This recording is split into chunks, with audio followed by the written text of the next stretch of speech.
Capítulo 8. Sono, sonhos e consciência. As pessoas variam na quantidade de sono de que precisam, e nenhuma pílula lhes dispensará inteiramente o sono, pois muito trabalho é feito neste estado. Porém, isso poderia ser feito muito mais efetivamente com 2, melhor do que com 1, períodos de sono de menor duração. 2 períodos de 3 horas cada seriam bastante suficientes para a maioria das pessoas, se sugestões apropriadas fossem dadas antes de dormir.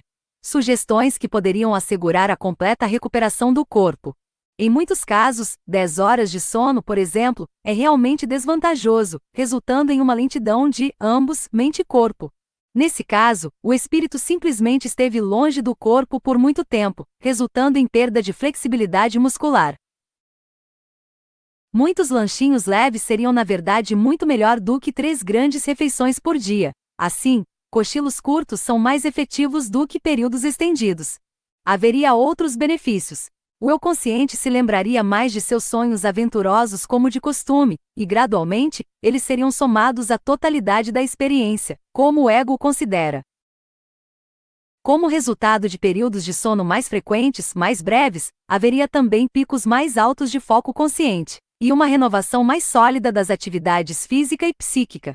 Não haveria uma divisão definida entre as várias áreas ou níveis do eu. Haveria um uso mais econômico de energia, e também um uso mais efetivo de nutrientes. A consciência, como você a conhece, também se tornaria mais flexível e móvel. Isto não conduziria a um obscurecer da consciência ou foco. Ao invés disso, a maior flexibilidade resultaria em uma perfeição de foco consciente.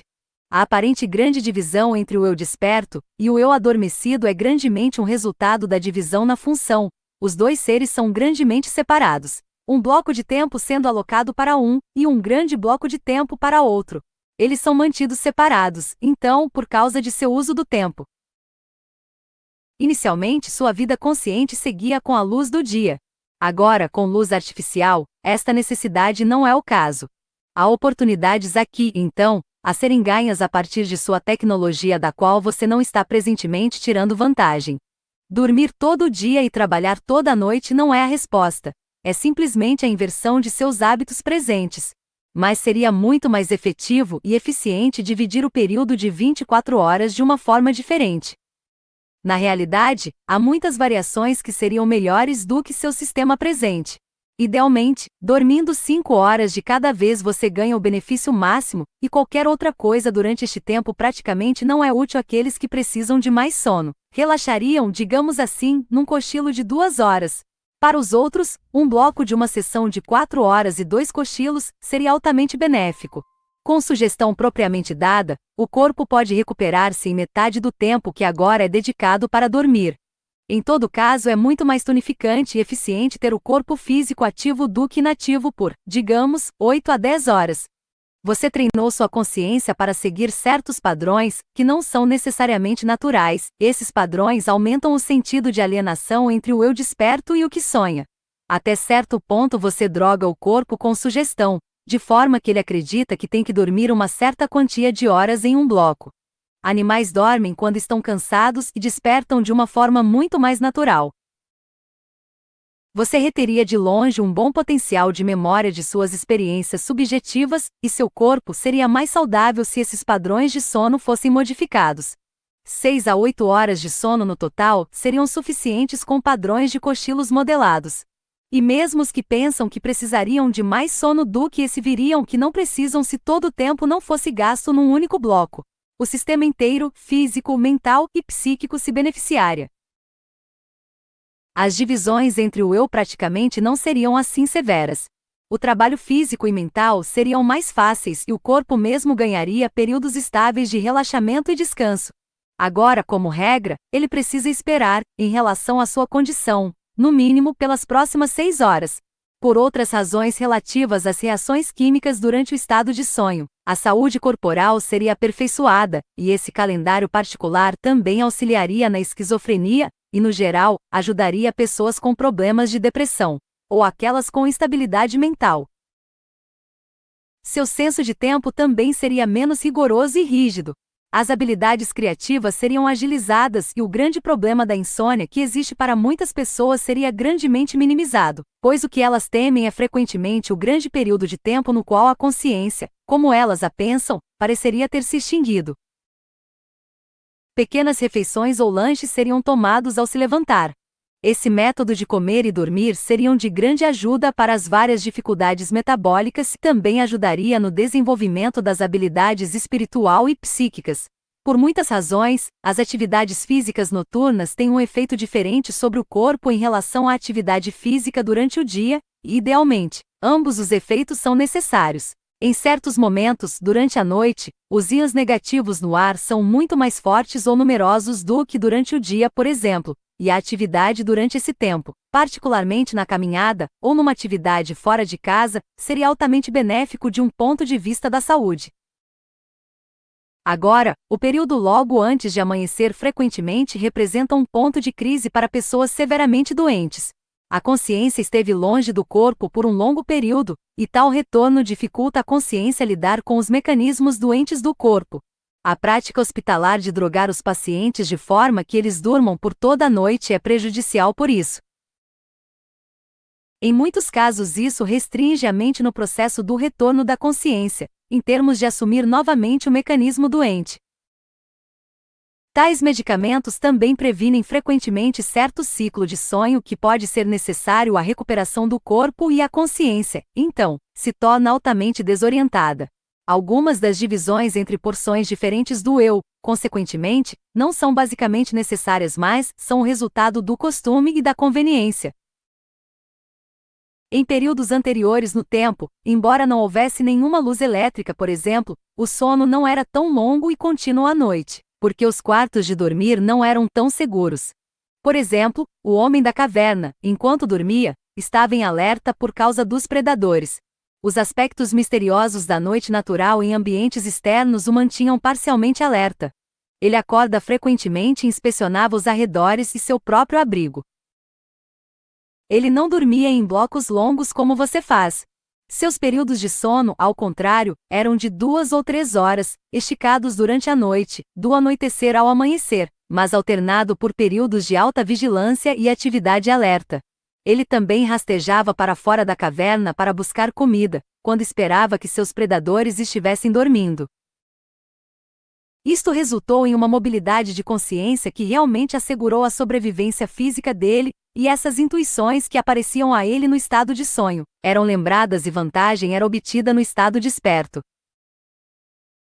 Agora, muitas doenças simplesmente são causadas por esta divisão de seu eu, e desse longo período de inatividade física do corpo, e este foco estendido de atenção tanto na realidade desperta quanto na de sonho. Sua consciência normal pode se beneficiar das excursões e descansar nos outros campos da realidade em que entra quando você dorme, e a chamada consciência dormente também se beneficiará com as excursões frequentes no estado desperto. Exponho esses assuntos aqui, porque tais mudanças de padrões habituais definitivamente resultariam num grande entendimento da natureza do eu. A porção interior da personalidade que sonha parece estranha a você não apenas por causa de uma diferença básica de foco, mas porque você claramente devota porções opostas de um ciclo de 24 áreas a essas áreas do eu. Você os separa tanto quanto possível. Ao fazer isso, você divide suas habilidades intuitivas, criativas e psíquicas bastante nitidamente de suas habilidades físicas, manipulativas e objetivas. Não faz diferença quantas horas de sono você pensa que precisa. Você seria muito melhor dormindo pequenos períodos curtos e, na verdade, você precisaria de bem menos tempo. A maior unidade de sono deveria ser à noite. Mas, novamente, a eficiência do sono é minorada e prejudicada após 6 a 8 horas de inatividade física. As funções dos hormônios e substâncias químicas, e dos processos adrenais em particular, funcionariam com maior efetividade com estes períodos revezados de atividades como mencionei. O desgaste do corpo seria minimizado enquanto, ao mesmo tempo, todos os poderes regenerativos seriam usados ao máximo. Ambos, os com alto e os com baixo metabolismo, se beneficiariam. Os centros psíquicos seriam ativados mais frequentemente, e toda a identidade da personalidade seria melhor fortalecida e mantida. A mobilidade resultante e a flexibilidade da consciência provocariam um dividendo somado em concentração consciente aumentada e níveis de fadiga sempre permaneceriam abaixo de pontos de perigo. Uma maior igualação física e mental resultaria disso. Agora, tais horários poderiam ser adotados bastante facilmente. Os que trabalham no sistema de hora americano, por exemplo, poderiam dormir de 4 a 6 horas por noite, de acordo com as variações individuais, cochilar após a ceia. Quero deixar claro, no entanto, que qualquer coisa acima de 6 a 8 horas de período de sono contínuo funciona contra você e um período de 10 horas, por exemplo, pode ser bastante desvantajoso. Ao despertar frequentemente, então, você não se sente descansado, mas como se tivesse a energia escoada. Você não tem prestado atenção à fábrica. Se você não entende que em períodos de sono sua consciência atual deixa seu corpo, então o que eu disse será sem sentido. Agora sua consciência retorna, às vezes, para conferir os mecanismos físicos e a simples consciência do átomo e célula da consciência do corpo está sempre com o corpo, portanto, ele não está desocupado. Mas as porções grandemente criativas do eu deixam o corpo, e por grandes períodos de tempo quando você dorme. Alguns casos de forte comportamento neurótico resultam de seus hábitos atuais de sono. Sonambulismo, até certo ponto, também está relacionado aqui. A consciência quer voltar ao corpo, mas foi hipnotizada na ideia que o corpo não deve despertar. A energia nervosa excessiva se eleva e levanta os músculos para atividade porque o corpo sabe que está inativo por muito tempo e, consequentemente, severas câimbras musculares resultam disso. O mesmo se aplica a seus hábitos alimentares. Você se estufa e, então, os tecidos sofrem de fome. Isto tem efeitos definidos na natureza de sua consciência, em sua criatividade, em seu grau de concentração. Ao longo desta conduta, por exemplo, você literalmente sofre de fome à noite, e acrescenta envelhecimento a seu corpo negando-lhe comida ao longo dessas longas horas. Tudo isto se reflete na força e natureza de sua consciência. Sua comida deveria ser dividida dentro do período de 24 horas e não apenas durante o tempo de vigilância, ou seja, se os padrões de sono foram mudados como sugere, você poderia também comer durante algumas horas noturnas. Você comeria bem menos nos horários de refeição, no entanto. Pequenas quantidades de comida mais frequentemente seria muito mais benéfico do que sua prática atual em termos físicos, mentais e psíquicos. Mudando os padrões de sono, mudariam automaticamente os padrões alimentares. Você veria que é uma unidade muito mais íntegra.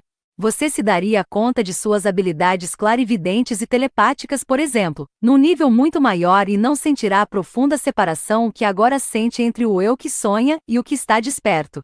Em um grande nível, esse sentido de alienação desapareceria. Seu prazer em relação à natureza também aumentaria, pois como uma regra você está grandemente alheio à noite. Você poderia tirar melhor vantagem do conhecimento intuitivo, que ocorre no estado de sonho, e o ciclo de seu humor não variaria tanto como varia. Você se sentiria muito mais confiante e seguro em todas as áreas da existência. Também seriam reduzidos os problemas da senilidade, pois os estímulos não seriam minimizados por tão longo tempo. E a consciência, com uma maior flexibilidade, conheceria mais do seu próprio sentido de prazer.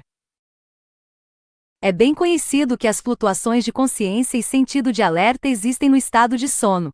Alguns períodos da atividade de sonho realmente substituem alguns daqueles de estado desperto. Mas há também flutuações na consciência normal desperta, ritmos de intensa atividade seguidos por menores períodos de atividade da consciência. Alguns estados despertos, é claro, se tornam bem parecidos aos estados de sono. Estes misturam a pessoa em outra, de forma que o ritmo frequentemente passa despercebido. Essas gradações de consciência são acompanhadas por mudanças no organismo físico. Nos períodos mais lentos de consciência desperta uma falta de concentração, um corte de estímulos para graus variados, um aumento de acidentes, e geralmente uma tonicidade corporal mais baixa. Por causa de seus hábitos de período de sono estendido, seguido por um período de estado desperto estendido, você não tira proveito destes ritmos de consciência. Os altos picos são sufocados até certo ponto, ou, até mesmo, acontecem despercebidamente. Os contrastes lúcidos e a alta eficiência da consciência natural desperta são escassamente utilizados. Agora, Estou dando todo este material aqui porque ele ajudará a entender e a usar suas habilidades presentes. Você está pedindo muito de sua consciência desperta normal, deslizando dos vales e cumes da atividade, em alguns casos exigindo muito estando num período mínimo, negando-se a grande mobilidade da consciência que é possível. As sugestões dadas anteriormente nesse capítulo, em relação aos hábitos de sono, resultarão num uso natural desses ritmos. Os cumes serão experienciados mais frequentemente. A concentração será aumentada, os problemas serão vistos mais claramente, e as capacidades de aprendizado serão melhor utilizadas. Este período estendido, determinado pela consciência desperta, sem períodos de descanso, fabrica substâncias químicas no sangue que são descarregadas no sono.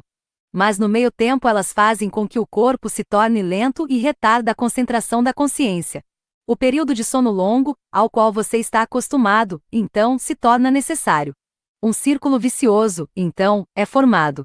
Isso força a superestimulação durante a noite, aumentando o trabalho do corpo, fazendo com que ele execute continuamente durante um tempo estendido, purificações físicas que idealmente aconteceriam em períodos mais breves de descanso.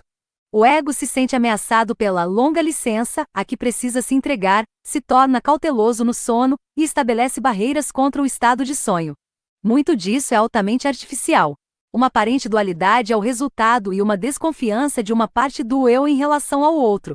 Muito material criativo de valor bastante prático é perdido no processo. Os procedimentos mencionados permitiriam um acesso muito maior a tal informação, e o eu desperto seria mais vívido. O simbolismo nos sonhos apareceria com grande clareza, não sendo perdido, por exemplo, através das muitas horas que agora você dedica ao sono. A força muscular se beneficiaria. O sangue seria limpo mais efetivamente do que quando o corpo se deita propenso a tal tempo. Principalmente, haveria, se você me dá licença, melhor comunicação entre as camadas subjetivas do eu, um aumento do senso de segurança e, particularmente, com as crianças, uma revivificação das habilidades da criatividade. Uma consciência clara, organizada, luminosa e poderosa precisa de períodos de descansos frequentes, se for para sua eficiência ser mantida, e se for para interpretar a realidade corretamente. Caso contrário, ela distorce o que é percebido.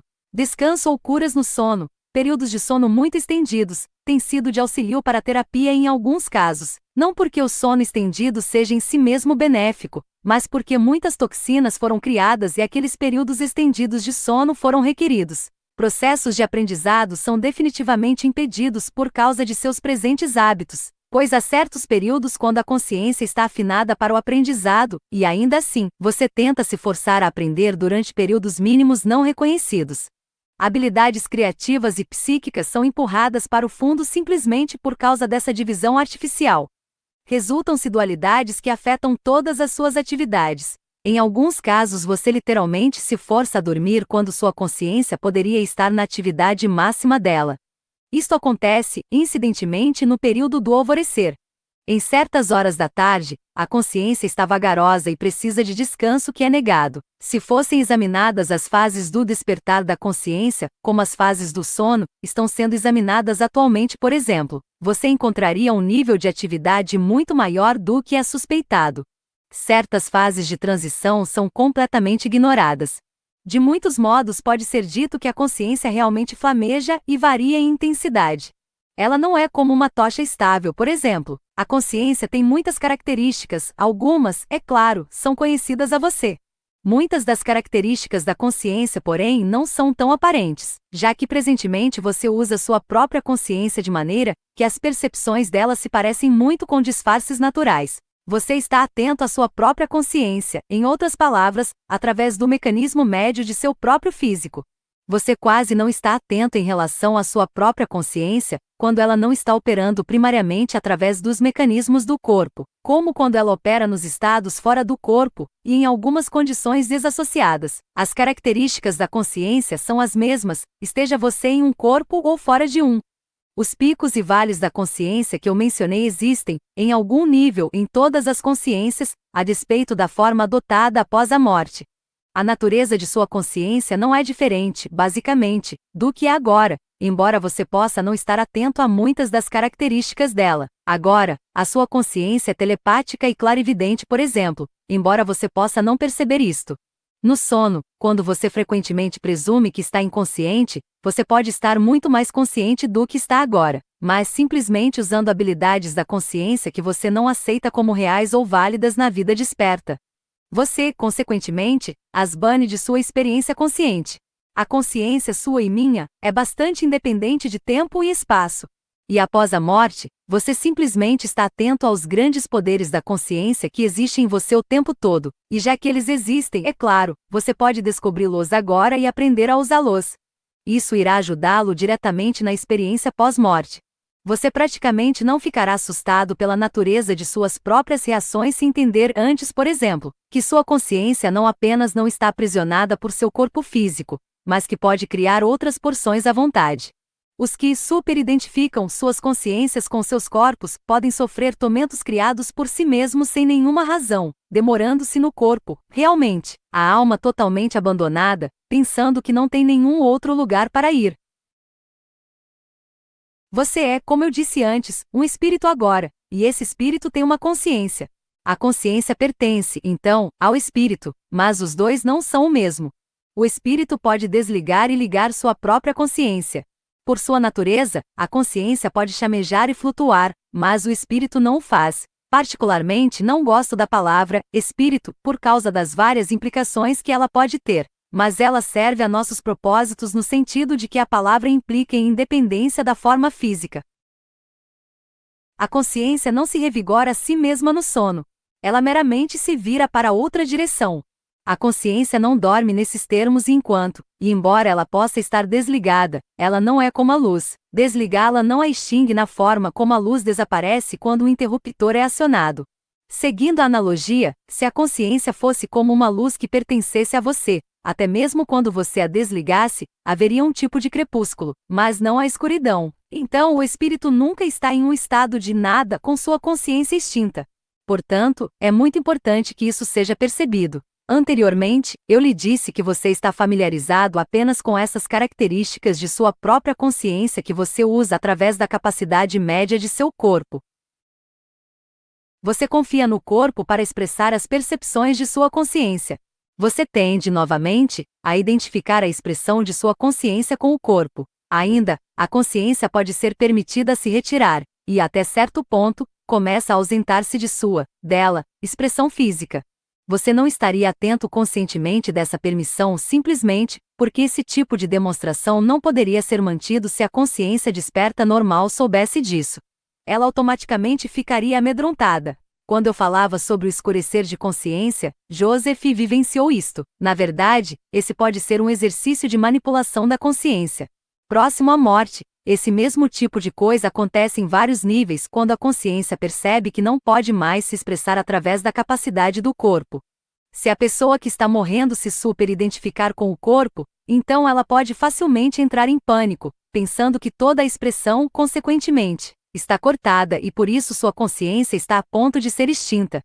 Tal convicção de extinção, tal certeza de que a identidade está para ser destruída no próximo momento, é uma experiência psicológica tão severa que ela mesma pode trazer reações infelizes. O que acontece é que você acha a consciência muito intacta e a expressão dela é bem menos limitada do que era antes. Estaremos lidando agora, após o que espero seja um material satisfatório, com alguns capítulos da natureza da existência após a morte física, as portas da morte, e envolvendo a morte física final até o final do ciclo reencarnacional. É importante que você entenda algo sobre a natureza e comportamento de sua própria consciência antes de começarmos.